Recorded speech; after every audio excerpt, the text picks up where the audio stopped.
This meeting is being recorded. Yeah, come on the topic. So what topic I have chosen for this talk, that is basically the chips, being an VLSI engineer, electronics engineer, either being a user of those chips.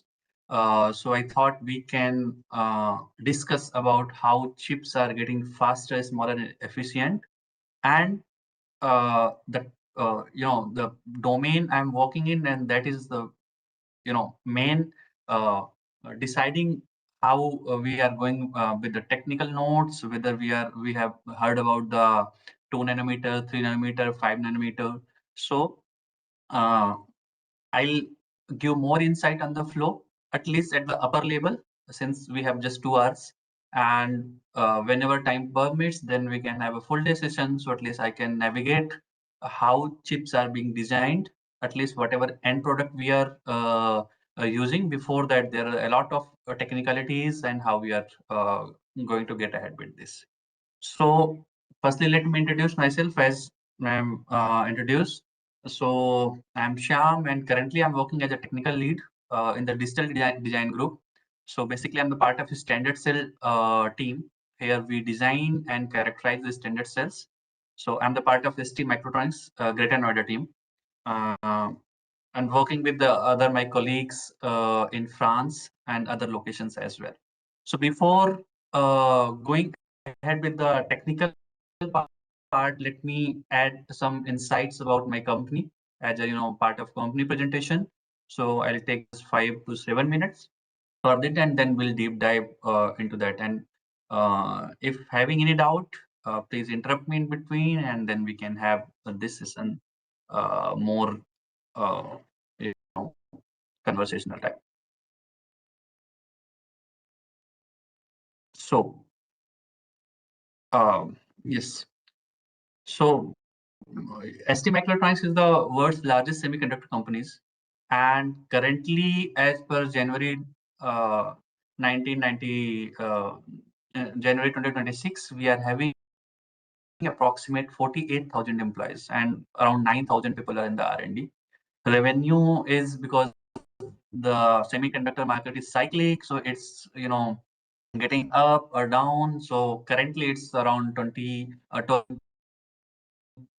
billion revenue 2025, and earlier before that cycle it was around 15 to 16 billion dollar, and now due to the down cycle, and again that's ready for the up cycle. So over 80 sales and marketing offices, over 2 lakh customers around the globe, and 14 manufacturing sites are there. So in the semiconductor, as you must be knowing, there are two kind of manufacturing sites. One is the FEOL, that's a front end manufacturing, and another back end manufacturing, that's a OSAT, that's a packaging sites. And also we are the signatory of United Nations Global Compact, UNGC, and RBA. So this is the ST presence. If you can see, so the pink dots are the R&D, and the black one is the main sales and marketing. So this is around the globe, our presence, I think. Yes. So one motto, or why we known ST as a global valuable company, because our motto is the life augmented. Whatever products, whatever. So the motto of the company is everywhere microelectronics is there, it should make a positive contribution to people's life, and ST should be there. ST is there. So nowadays, whatever electronics device gadgets you are using, at least you will see one component, one chip from the ST, either from your cars to ADAS, whether your consumer electronics, whether your phones, you will find ST everywhere. So this is about the STs, what we are doing for our stakeholders, what for the customers, and what's for the shareholders. Now,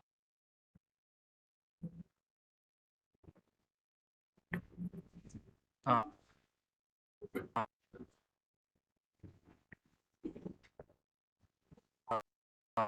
uh, uh,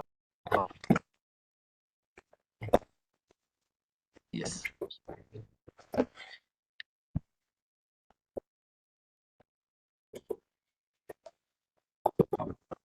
basically where you can see, where you can find the ST presence. So if you are driving, as I mentioned, if you are going for the ADAS, nowadays I think in India the level 2 is permitted, level 3 that's is about to come, and in USA and Tesla cars you are seeing advanced levels of ADAS.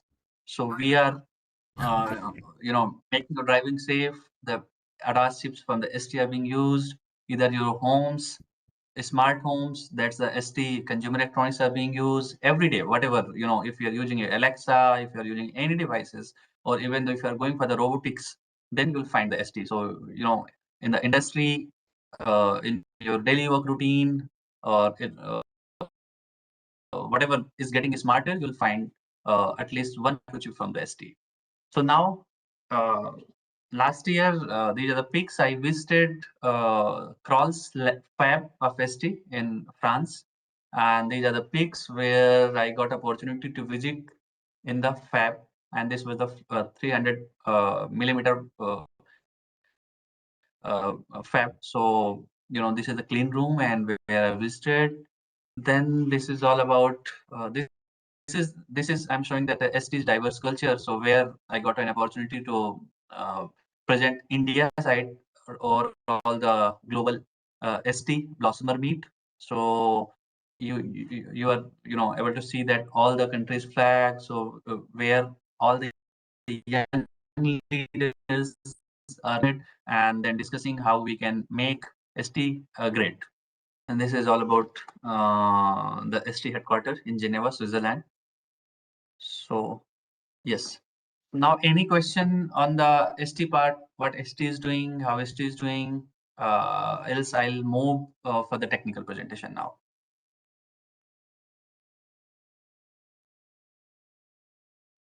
No.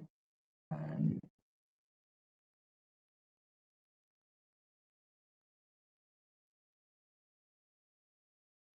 yes.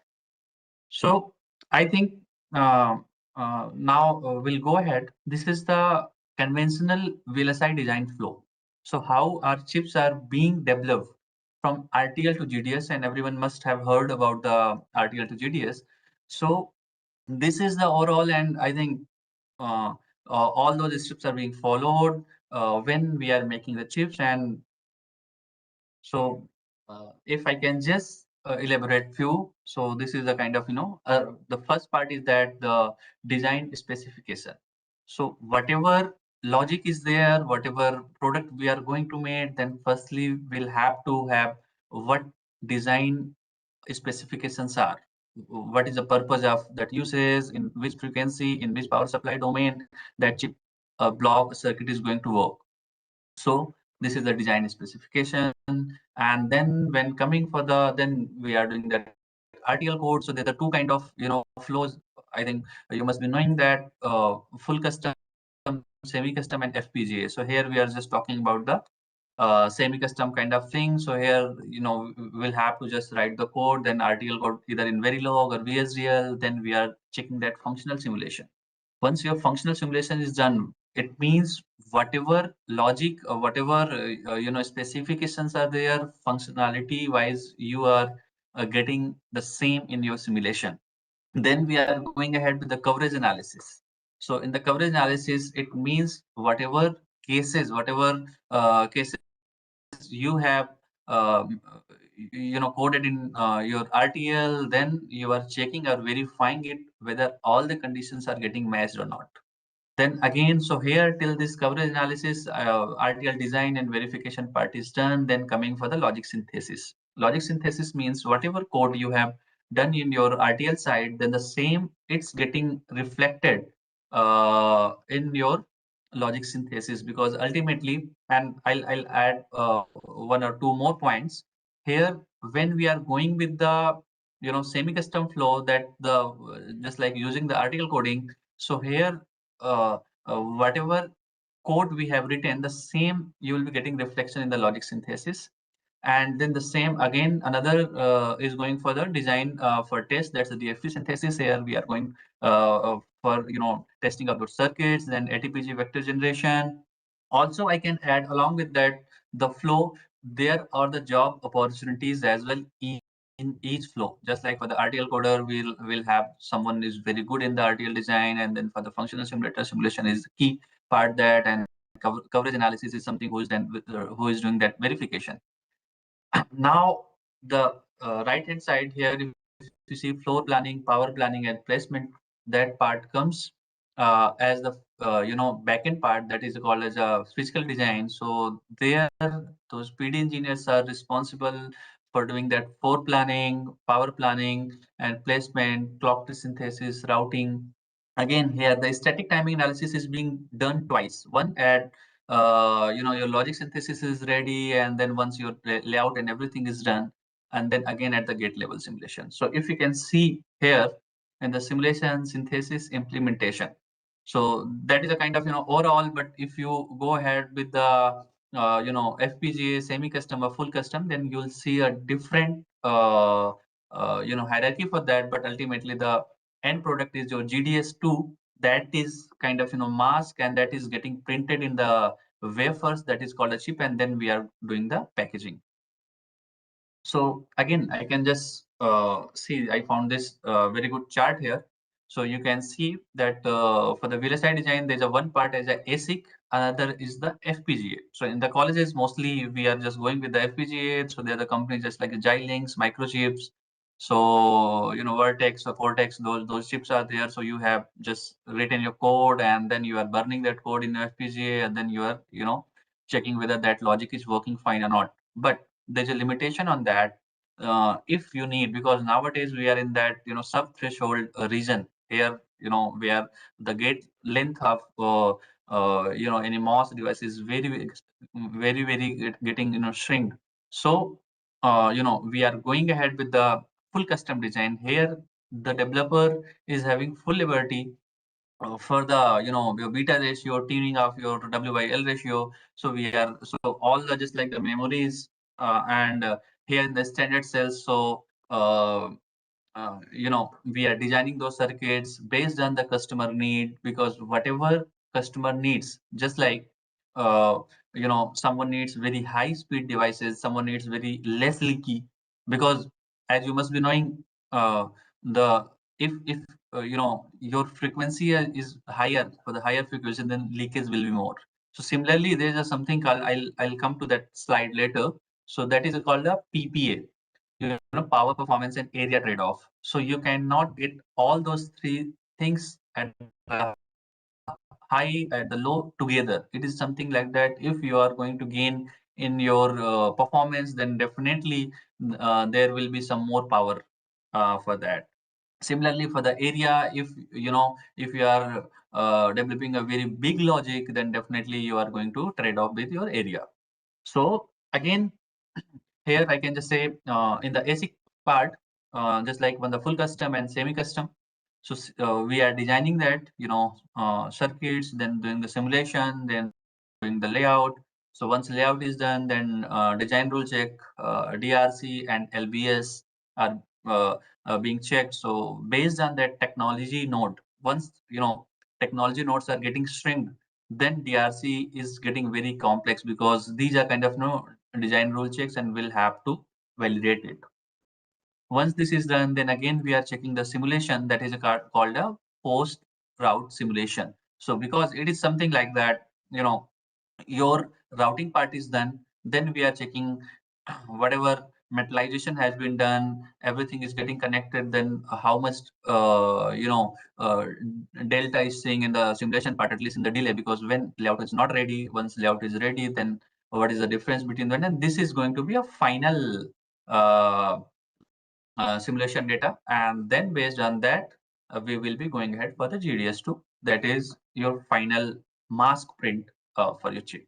Again, for this flow, semi-custom one, so semi-custom one, it is something called half things are pre-ready, and we'll have to do the simulation, we'll have to do the custom block design, and uh, then we are doing the verifications. What benefit of that, whether the full custom or semi-custom? Full custom is very time consuming, but you have full liberty what kind of circuits, how much leakage, how much performance you want to achieve. The semi-custom is something you are going to use the pre developed, that's called the standard cells or pre-developed logic for that, and this is kind of half things are ready, you are just uh, clubbing it, doing that simulation, doing that verification, and so the turnaround time, cycle time is less in semi-custom as compared to full custom. So basically, the part is standard cells currently I'm working with, and the standard cells are widely being used in the semi-custom flow. So here, if you see, once your standard cells are ready, then we are doing the STA, DFT, and then clock tree synthesis, PNR, and GDS something. And I think in the colleges, mostly you must be aware about the FPGA flow. So here, once we have the FPGA kit, we are writing the codes, simulating it, and then we are doing for the synthesis. Then we are doing for the floor plan, the PNR, and the bit file load. That will be final, and then you can get the output. So the right one FPGA is widely used in the colleges for the experimental purpose, and but if you are going for the very shrink node, very shorter nodes, then we have the option of full custom and semi-custom. So now going for the, so any question till now? This is the part I tried to cover, just like basic how about the flows and how we are going to get used. Now I'll from the next slide, it will be more uh, I mean standard cell centric, and again, that just like as the topic speaks, what really makes your chip fast, smart, and efficient. So I think if any question here or any comments?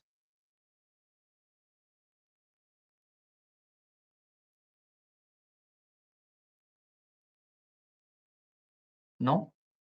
At least anyone can just say, so I can move forward. I'm not sure if I'm a bit faster.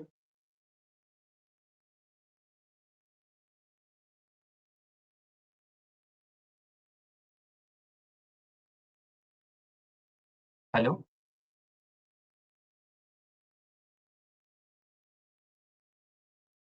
Hello? I'm not sure I'm connected. I think people are there, but anyone can say if you're getting? Sir, no, sir, you can proceed, sir. Okay, okay, sure. No questions from our side.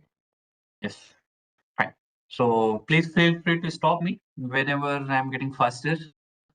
Right, and I'm not sure if you are getting it completely, but I tried to cover the generic things now, but now it will be a bit, flow centric. So, please feel free to stop me. So now, since I'm going to cover it as at upper level, so now let's talk about, and in fact, uh, so, ma'am, just can you tell everyone is getting connected? So I'm having few questions. So I think the session should be more kind of conversational. So I'll be asking few questions. So hope everyone is awake. Then I'll proceed.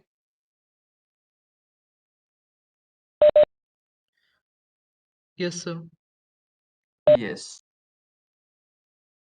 So the question is, when we are talking about the chip, or since we are in the AI era now, we are using the Chat GPT, we are using the Gemini, or we are using the Apple Air, because devices are getting very shrink.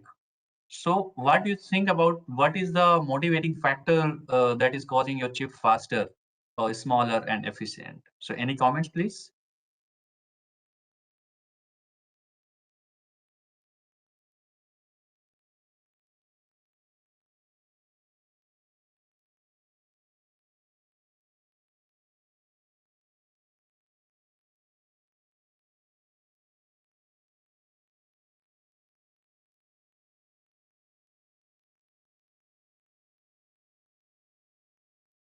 The response will be appreciated if you can say at least please add. So at least I'll be adding. It will be kind of motivating for me to add more information. So please feel free to add whatever you think.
the 18 angstrom This lunar meeting lake is being and then 14 recorded. angstrom.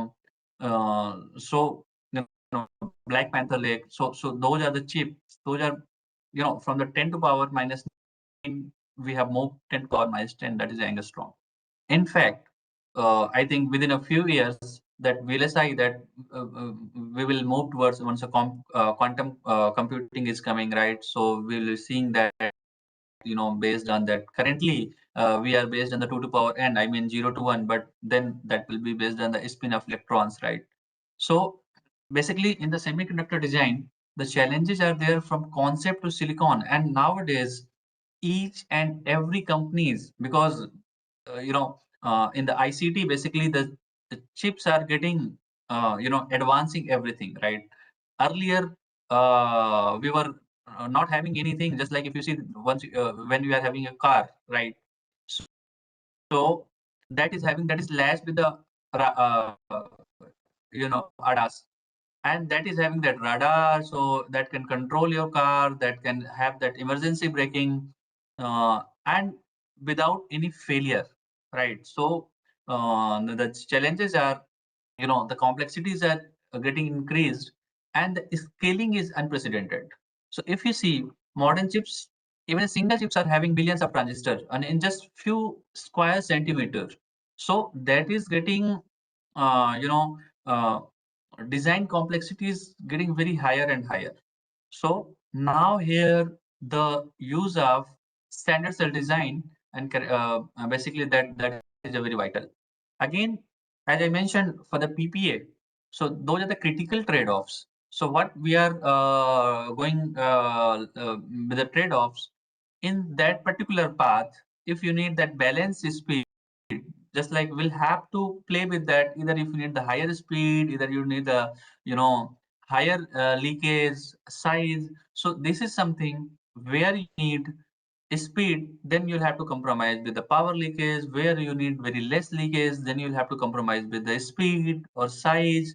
So it requires very deep expertise and advanced tools at every step. And if I talk about in 2025 or एक minute 2026, देखना, यही है क्या? देखो एक minute, यही है?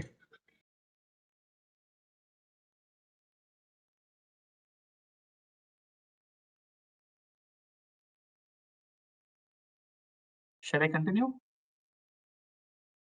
Yes, sir. Okay. So I was talking about the critical trade-offs. So here the challenges come for the engineer, how we navigate and compete the demand optimal results, because everywhere the things are like that. I have a very less area within a few square of centimeters. I need billions of transistor. I need a lot of features for that chip. So this is the main design challenge, and that is getting, the demand challenge is getting growing. Complexity is getting growing day by day. So how we are going to have that, logic design, physical layout, and so you must have knowing that fact. Earlier we were in the planar CMOS, and then we came for the FinFETs. Now it's all about the gate all around array. So GAA. Then again we'll be moving, because few companies are doing that research, and when we are coming for the quantum computing, then whatever I was going through one article, whatever calculations were going to be done in 116 years something, your quantum computer can do within a 7 minute, something like that. So you can see how, especially in that field, how this complexity is coming, but a lot of future scope as well for the R&D that is still ongoing as well. And those who are very interested in the VLSI R&D, they can just visit that IMEC Belgium, that website. That's one of the pioneer research center for the nanoelectronics and digital design flows. So you can see how much new things are going on, and that we are not currently knowing the fact, but within a 5 years, that trend is going to be changed. So now coming to the track here. So just a minute. Yes. So now I was more thinking to come for the standard cells. So standard cells are basically building blocks of modern chips. So as I mentioned, the turnaround time for the chips are very less. The demand is very high, expectation is very high. So here standard cells comes into the main role, and what we are doing, so modular design units. So I can just give you that idea what is the standard cells all around all about. Just like we have bricks. So if someone wants to know the VLSI in a layman language, you should see the VLSI is all about just like when we are going to develop a city, right? So a standard cell is a brick for that development. And why? Because we are having multiple type of uses where we need the stronger one, where we need the weaker one, kind of based on the same way we are developing standard cells. Just like if I need the very I'm very focused on my leakage power leakage power should be less, then we are developing the standards on the track wise, right? So if you are going for the higher track, then your performance will be great. If you are going for the lower track, and the track means your height of your standard cell, right? And so based on your need, we are developing multiple type of libraries. Those libraries are being used by the that particular team. Those are going to develop that. So at the block level. So any question, please? Okay. So here what matters, the standard cell size. I was talking about the tracks, transistor arrangement, how we have arranged the transistors, and transistor sizing. So here beta ratio or W by L ratio have a lot of role here. So if you are having a bigger that beta ratio, or in fact W width, then you will be having higher drive current. So that directly influence that chip area and speed. So speed will be more, but your chip area will also be more. So here, so ultimately that depends or based on your need, how we are going to have that, what is my requirement. So I'll come to the next slide, and then again I'm coming for the efficiency focus. So also nowadays we are in that low power domain mode. So mostly things are that can work at the very less power and higher speed. So PPA is the very critical but very important, how we are going to trade off between these three factors, and each and every micron and milliwatt counts in a modern design. So yes, so it's all about the standard cells, at least the basics. Now I can just come for the flow development. So this is a traditional standard cell library development flow.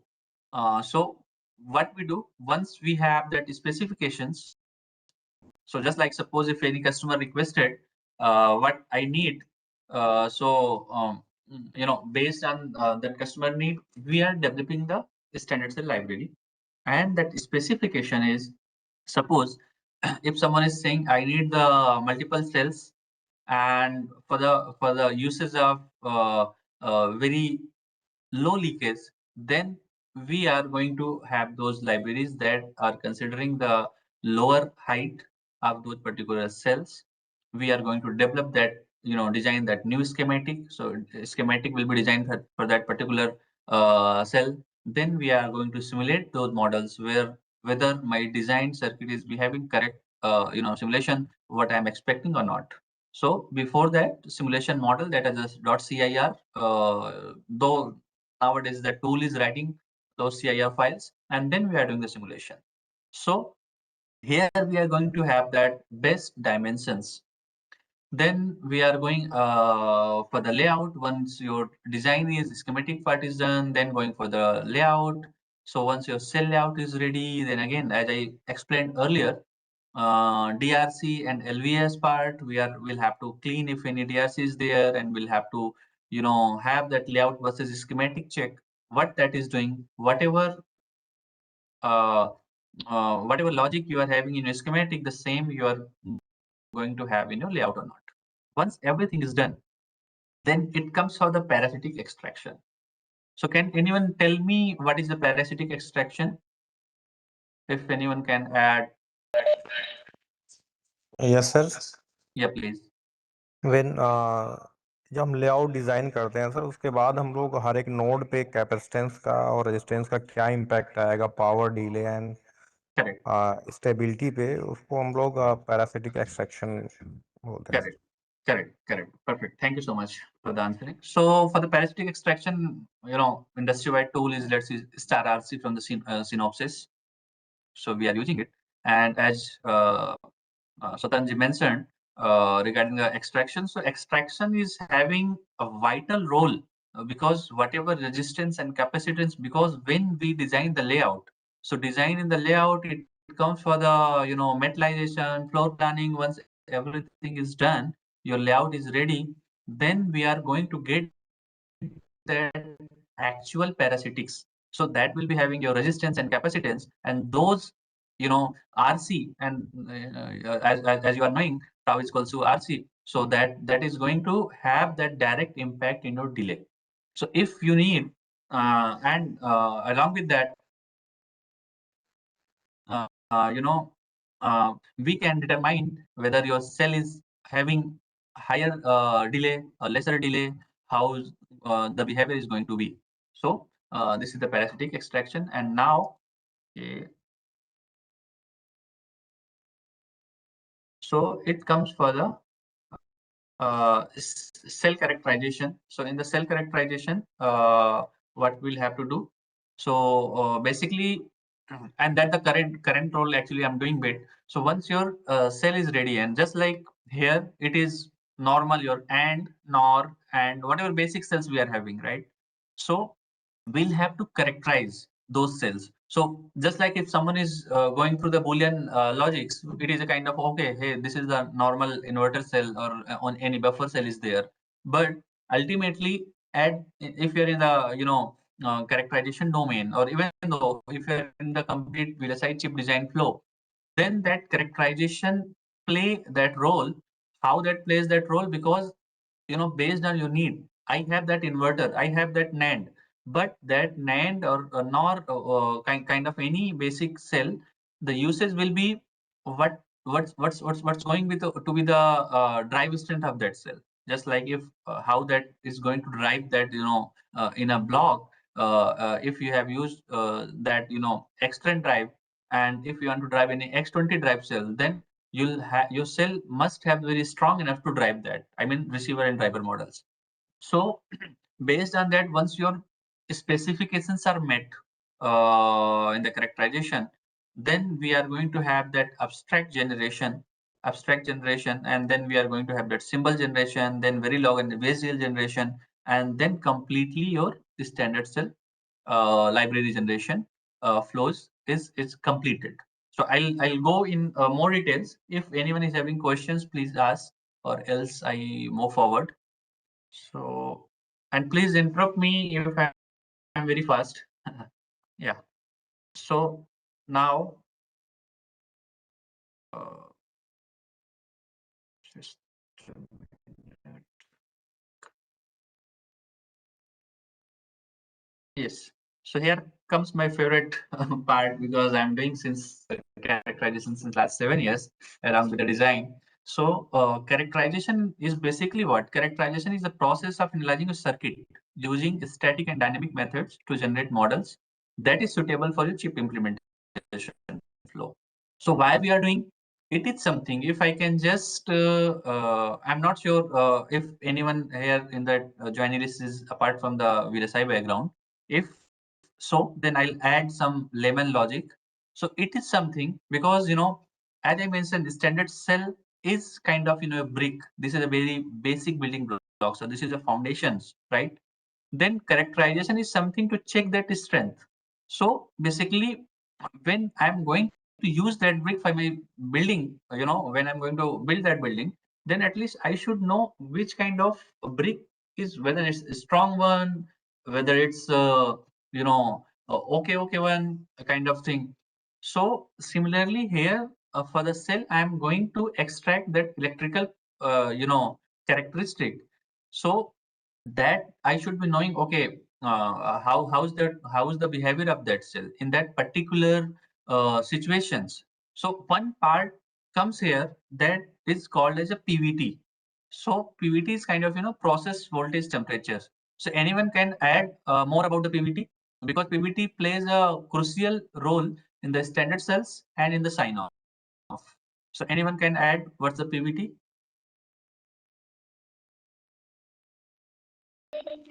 Hello, sir. Yes, please. PVT is basically, sir, we are doing for effect of temperature, different temperature on typical condition or worst condition to check whether our device is properly work or not, sir.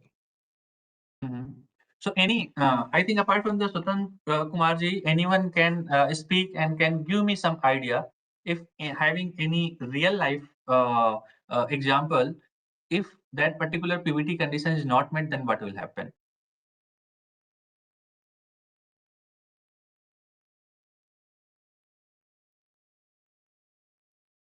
Please add anyone else.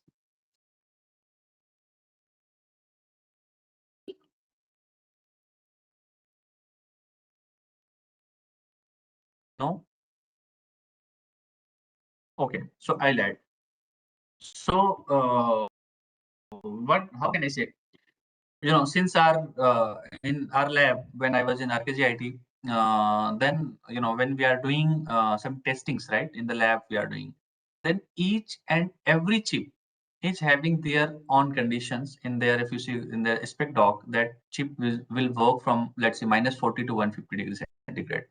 If the temperature or voltage or process is different than that, then you will not expect the same behavior of that cell that is being defined. Okay, so I can just give two examples. One recently, when our Chandrayaan, I think 2 or 1, I'm not sure which one got failed, that connection was having that issue. So it was something in the moon, let's say temperature was minus, let's say 100 or minus 120 degrees centigrade. And if any component, if any chip was being used in that Vikram lander, Vikram rover, suppose that is only defined for the minus 40 degree, then your current working conditions are minus 100 degrees centigrade, then that will not behave whatever you desired. If it's not going to work, even a single chip is not going to work, then the complete system will not work. Here comes the role of characterization. And along with that, I'll just also add one more, very layman example. In the World War I or II, in the World War II, actually, when the war of Russia and Germany was going on, then if people are having some interest in the history, then you can know in the winters, the Russia's very climate is very cold, and temperature is -40, -50 kind of that. Then Germany was not much aware of their I mean to say their buttons of their shirts.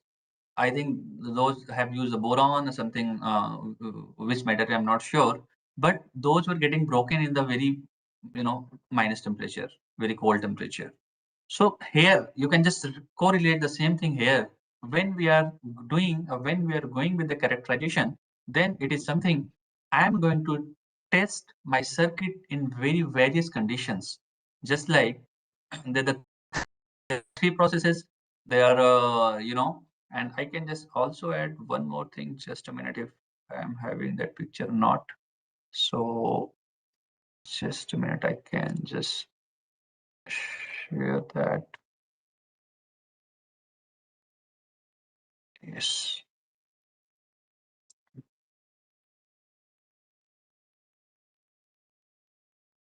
Yes. So let me add.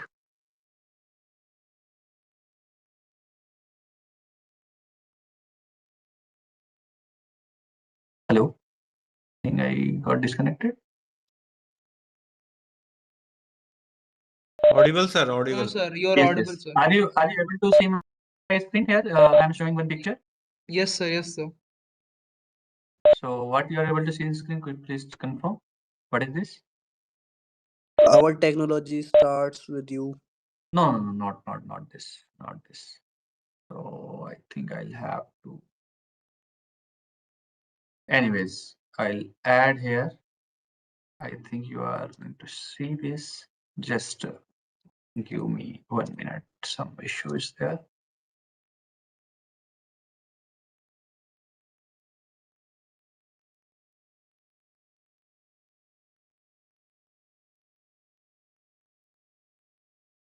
Oh.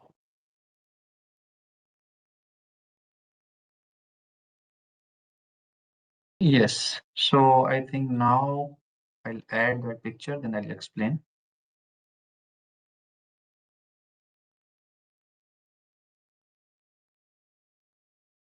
So hope now it should be visible, what I'm trying to show. No? Yes, sir, visible. Okay. So this is something, this is the wafer. Actually, when we are going to design the chip, this is the ultimately. So this is the wafer, let's say 8 mm, 8 centimeter or 12 centimeter, two kind of circle wafers are there. So what I'm trying to show you, everything is done, and I'll add one more video later once the presentation is over. So everyone must be knowing that there's some process called photolithography.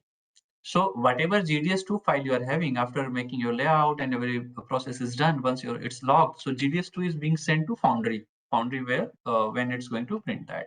So the photolithography, basically lithography is being done, and the light is being masked from that light source, the laser base.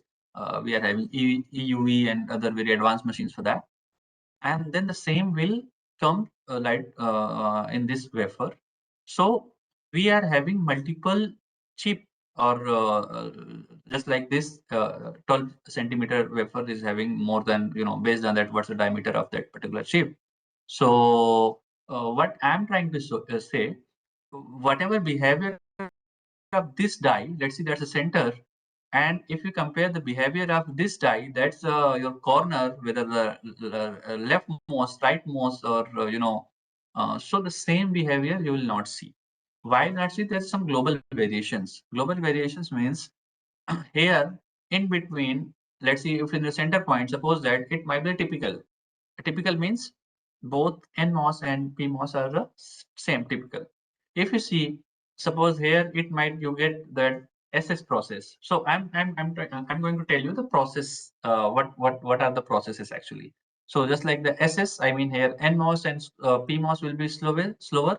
FF means PMOS both and NMOS both are the faster, and typical means both are kind of in the mid range. Why I'm coming for this? For why I'm coming for this, the process, because the processes make a very impact, and when we are going for the library design, then we are having PVTs for suppose any cell is there. Let me talk about one cell, that is your inverter. Then the electrical characteristic coming from the after the characterization, those will be different for FF, SS, or TT. And we are also having some skewed corner as well, just like the SFFS, but those are not widely going to be used. So, that comes main having, because ultimately whatever characterization we are doing, then those timing models are being used for the sign off. So we'll have to make sure my chip is being signed off at the worst corners. Worst corner means, let's say, suppose if I'm expecting my chip should work at the 1000 megahertz frequency, then I'm targeting at least it should work in the 1200 or 1250. There should be some margins, right? So your chip should not fail, because let's say if you have that range for that, and if it's below the range of very high that range, then it will not work, right? So it comes for the processes. Now I'm coming for the characterization flow. Actually, this is something how we do the characterization. So this is something transistor models. So I'm not sure currently in college which models are being used or something, but at my time it was a kind of an Advent XP tool they were using, but ideally it was supposed to be used Cadence Virtuoso now. So what we are doing, transistor models. So what kind of MOS you are using? So NMOS, PMOS, and there are the various varieties. So that comes for the PDK part, actually process design kit, and that's also another job opportunity in the industry. Then it comes for the SPICE circuits. Then we are doing the SPICE simulations. SPICE simulation people must be aware. Then this is something characterization configuration. So characterization configuration means when I'm going to do the characterization, then what are going to be threshold? Threshold means it comes for your slew, it comes for your load, then combination of slew and load that will be responsible for your delay. Then same for the power, etc. So these are the inputs we'll have to develop. Then library characterization flow comes. Here 100 million to 10 million to 100 million. In fact, more than that, simulations are being done for the weeks and months turnaround time to verify in that particular PVT situations what is the behavior of that cell, right? Then those SPICE simulations are being done. Then this is kind of characterized dot libs. So once we have done the characterization, then those dot libs are getting generated. Those dot libs are responsible for the sign off. I mean, then SDF, the standard delay format file, will be used. Then it is being used for the STA, that is synthesis, PNR, and sign off. So you can understand the importance of this flow. Now again, as I speak more about it, so here we are more concerned about the characterization. We are doing the timing, noise, power, and then this is we are measuring cells. What is going to be timing, power in that various conditions? That's a when condition or build libraries. How we are going to go ahead with that, right? So here ultimately, if I come for these 3 points, this is a kind of comprehensive verification, validation, or testing. So in the characterization, we are going to measure the timing, power, and noise of each standard cell across voltage, temperature, and process. That is called as a PVT. This creates a complete performance profile. So whatever the for the faculty is basically whatever circuits you are teaching your electronics, it is not just a single your combinational circuit and NAND or NOR something or flip-flop. But when it comes for the industry, then we'll have to analyze the complete performance profile, even a single cell. Even though if your inverter is there, then it will be having a long page all about the information of that particular cell. So, and we'll have to play with that. Like we are going to, change the WYL and just like how we are connecting your PMOS and NMOS and then getting that behavior, something like that. So, it is not just like a very simple 10 or 15 circuits that is called as the standard cells, but that is having a lot of history and data profiling of that particular circuits. Then it is coming for the accurate cell libraries enable precise timing analysis and power estimation for the complete chip, because it is something that whatever circuit I'm having that history of that circuit. Let's see, profile of that, see how much power dissipation is being done by that circuit, what's the delay of that circuit. Then those circuits are being used for your block level or full chip level. So at the block level and full chip, then I can estimate what is going to be power profile of my complete chip. What is going to be the worst delay for my complete chip? So this is something how that standard cell plays important role in that your complete chip design cycle flow. Then again, the very important part comes for the risk mitigation. So what is being done in the risk mitigation without thorough characterization, how you can analyze whether your chip timing is getting failed or not, right? If you can say that I can go ahead for the full custom flow and then you can do the simulation, they can do, but that is very time consuming. So in the custom flow, that is the a kind of logical usage of your standard cell libraries. So here we can just say that in the characterization, we are doing the comprehensive testing, we are doing the critical data libraries, we are doing the risk mitigation, so that your chip should not fail. And you know what's the cost of chip failure? Even if single chip is getting failed, that's a cost of millions dollars. So again, coming for the sign off. So once your characterization part is done, as I mentioned, so here we are doing the comprehensive verification. Comprehensive verification, we are having sign off tools from the Synopsys, Cadence, or Siemens. Those are the industry leading companies for the EDA. So those tools verify time enclosure, signal integrity, power integrity, and manufacturability before tape out. If any issue is found, then we can fix it. There are various rigorous cycle for it. We can fix it. Again, we can go. So every aspect is scrutinized. Now, as I mentioned earlier, we are going ahead for the worst case analysis. Worst case analysis means my chip, so what will be my chip's worst behavior, so that I can standardize it. I can say that's the worst condition. Beyond it, it will not fail, right? So we'll have to do that worst case analysis, ensure the chip meets all specification under worst case scenario, preventing costly silicon risk spin that can delay product launches by the months. Okay, and now it's coming for the includes design for manufacturing, that is called the DFM. And in our corporate flow company, how we are doing, so DFME A, that is something of flow. When we are have new development, then we'll have to follow the complete process. Just like suppose I'm going to design that particular library, that particular circuit, then what is the risk with that? If any risk is there, what is the past history of that? What issues can appear in future? What is going to be? So those things we are going to have that. Then it comes for the yield and reliability. So now next, another question, can someone tell me what is the yield?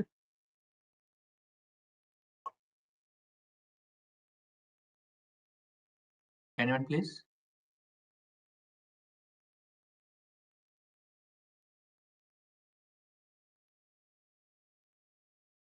Hello?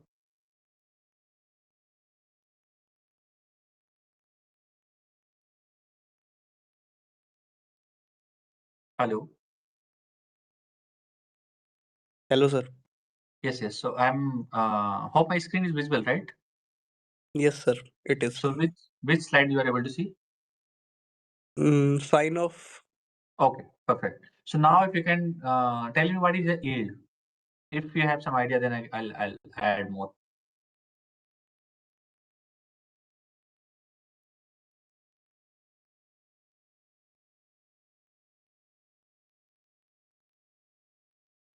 No. So actually yield is something.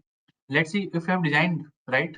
Once your design is done, ultimately at the end product in my wafer, suppose I have designed, then what's the actual output I'm coming to use the final uses. So many times what is happening, I have designed everything and then my yield is 20%, right? So out of 100, let's say suppose in a wafer you are having 100 die of that chip, then only 20 are passing that criteria. Why? Because it comes for the process. Process means that lithography or EUV, whatever machines are ongoing. So whether those are strong enough to converge whatever data GDS2 you are going to give that. So that is going to generate properly or not. Then again, it comes to the reliability. Reliability is also a very important aspect. Why? I have designed any chip, any circuit based on the today usage.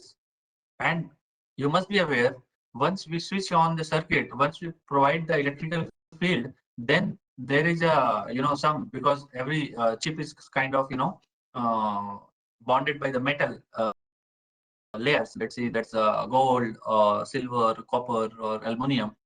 So the performance of your circuit for today will it not be the same as after 10 years? Why?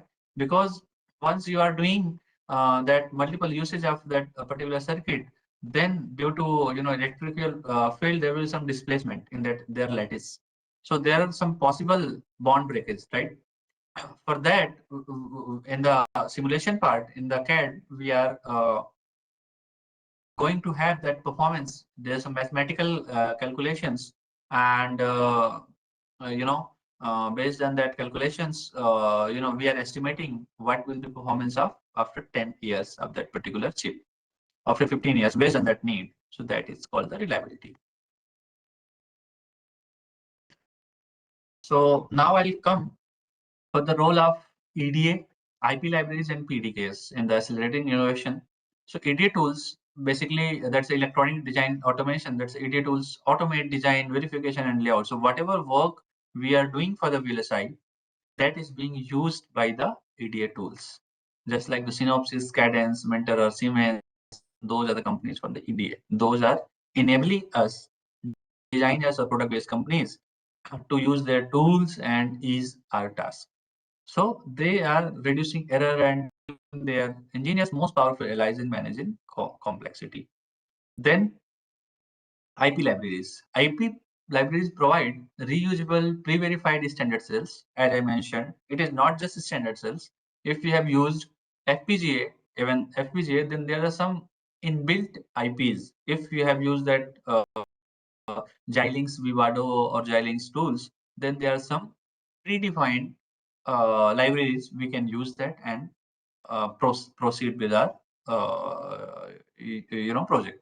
So then speeding up design cycle dramatically, team can focus on the innovation rather than rebuilding fundamentals. So just like if I can say currently in my company ST, there are some different IP teams, that's the IPLD.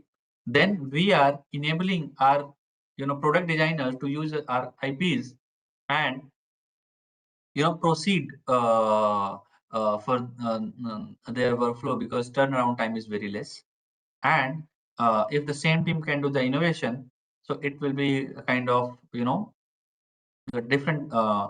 So the IP team is doing the innovation, basically building that, and project team can use it directly. Then it comes for the PDK. PDK, I was talking about the MOS models. So process design kits contain foundry specific rules and models essential for manufacturing design. So it can bridge the gap between design and fabrication. Any doubt here? No?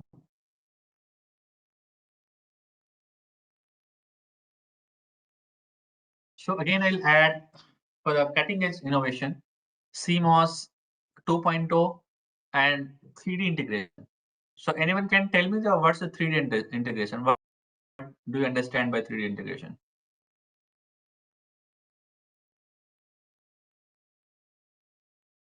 No? So basically, where we go ahead with 3D integration to save the area, we can have, if you know that earlier it was a ball grid array, something like that. Nowadays, in the upper end, lower part of the chip, both the side, we can have that logic, and we can heterogeneously, so at the very less area, and the same chip, it can be utilized with more logic. With more logic means area is less, power consumption is less, and performance is more, features are more. So that is kind of heterogeneous stacking. Now, again, it comes for the key trade-off: speed, power, and area. So speed, power, and area, as I mentioned, if you want to very higher speed, higher frequency, then power, leakage power will be more, area will be more, something like that. So that is based on the application driven design and performance optimization. So this is a kind of a scaling challenge, and how we are going to go ahead with that. So it comes for the real world impact, how these techniques power your device. So once it comes for the consumer electronics, once you are having the smartphone, AI accelerators, right? IoT devices, so that rely on the optimized standard cells and rigorous sign off for exceptional battery life and blazing performance. Then mission critical, advanced characterization and DFM, improve chip reliability in critical application like medical devices and autonomous vehicle, where failure is not an option. So where we are going to go ahead. Sustainable growth. The semiconductor industry is relentless innovation that digital version. Nowadays, if you have seen now from the government of India, we are having ISM 2.0. ISM 2.0, and then enabling more connected.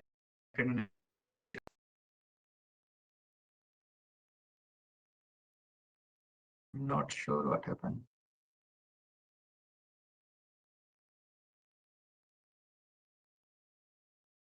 Okay.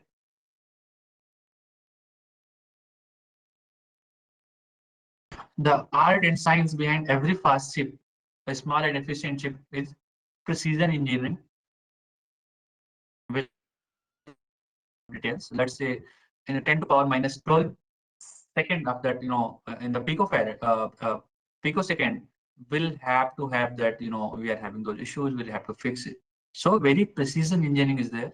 Essential tools, the tools should be very capable enough. And nowadays we are having the help of AI as well.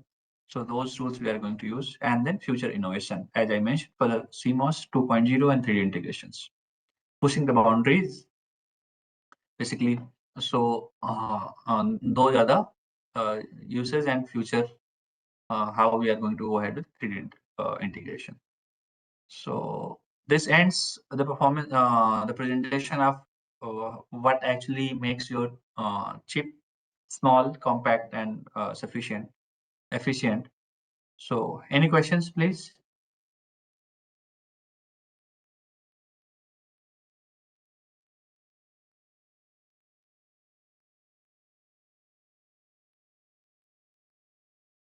No?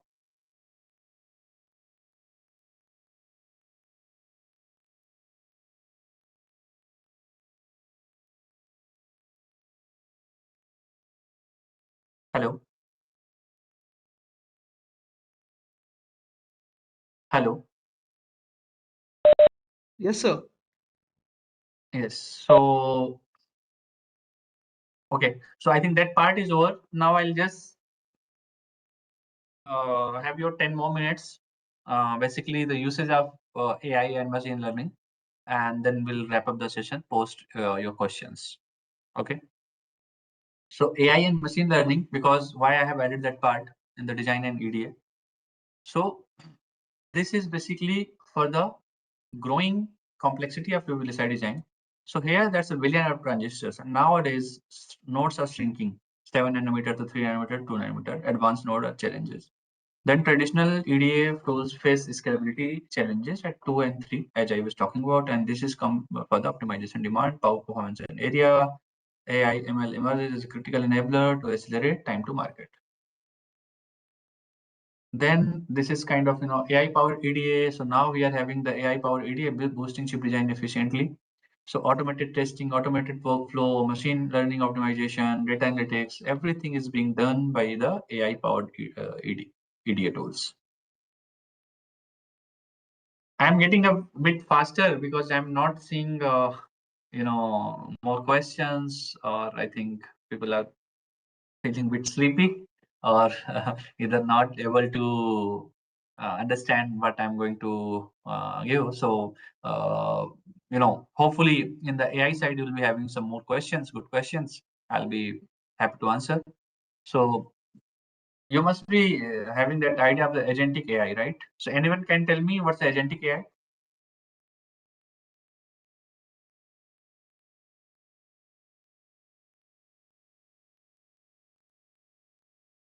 Okay, so I'll add that agentic AI, basically that's an autonomous AI agent. So earlier, nowadays, suppose that if you are having a chat GPT, right? So what we are asking the questions from that AI, then agentic AI is something, a group of various AI agents that can perform various tasks simultaneously.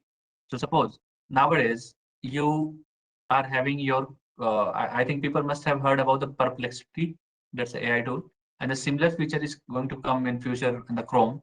So let's say suppose you'll have to have book your ticket, or let's say suppose you'll have to make a presentation, then you'll have to give AI, okay, right, make a presentation on this topic, let's say suppose.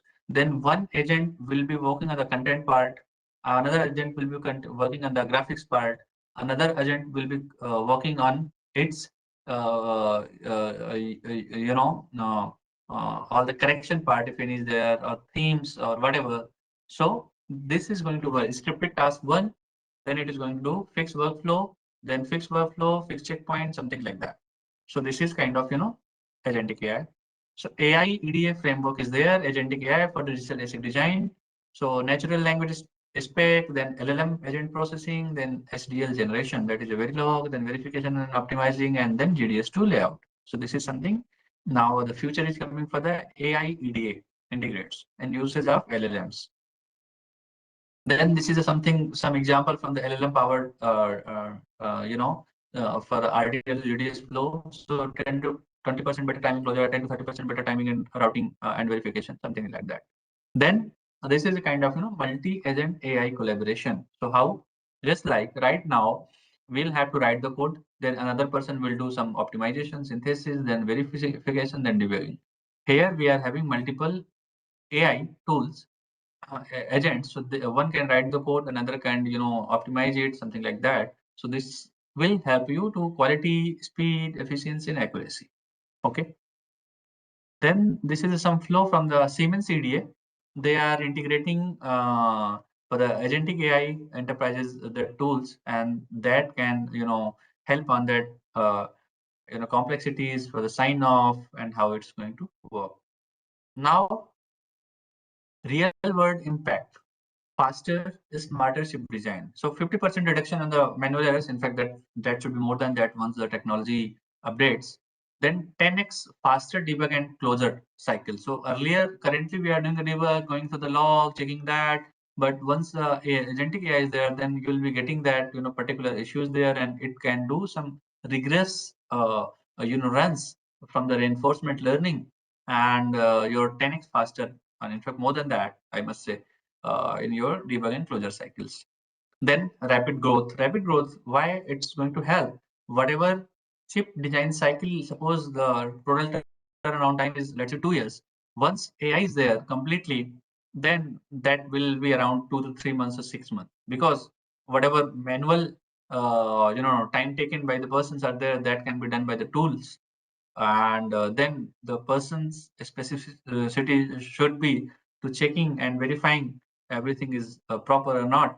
So it will help on that manual laborious efforts. Then again, this is the future of VLSI design, AI as a design partner. So here you are having the complexities increasing, heterogeneous integration, as you talk about, agentic AI and AI human collaboration. So productivity graph and innovation burst. So I think it was all about the presentation for today.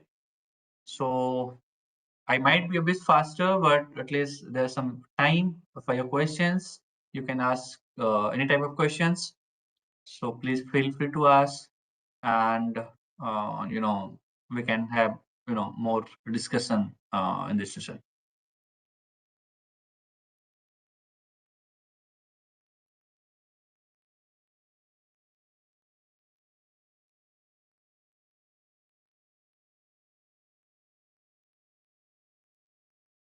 Yes, please, any question?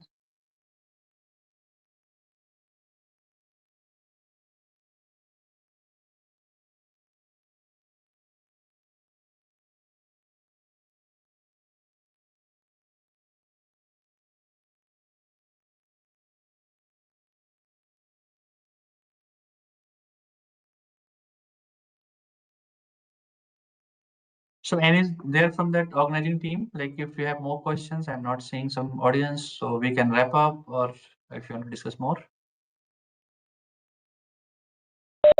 So I guess, sir, there is no further questioning. So thank you, sir, for that detailed explanation of how characterization impacts the reliability of final chips. Thank you for that. So I guess that concludes the meeting. Sure. Thank you. Thank you for joining. If having any questions, then you can directly reach out to me, or any discussion is needed. So yeah, thank you so much. Okay, Thank you, then sir. I am. Yeah. Okay. Bye.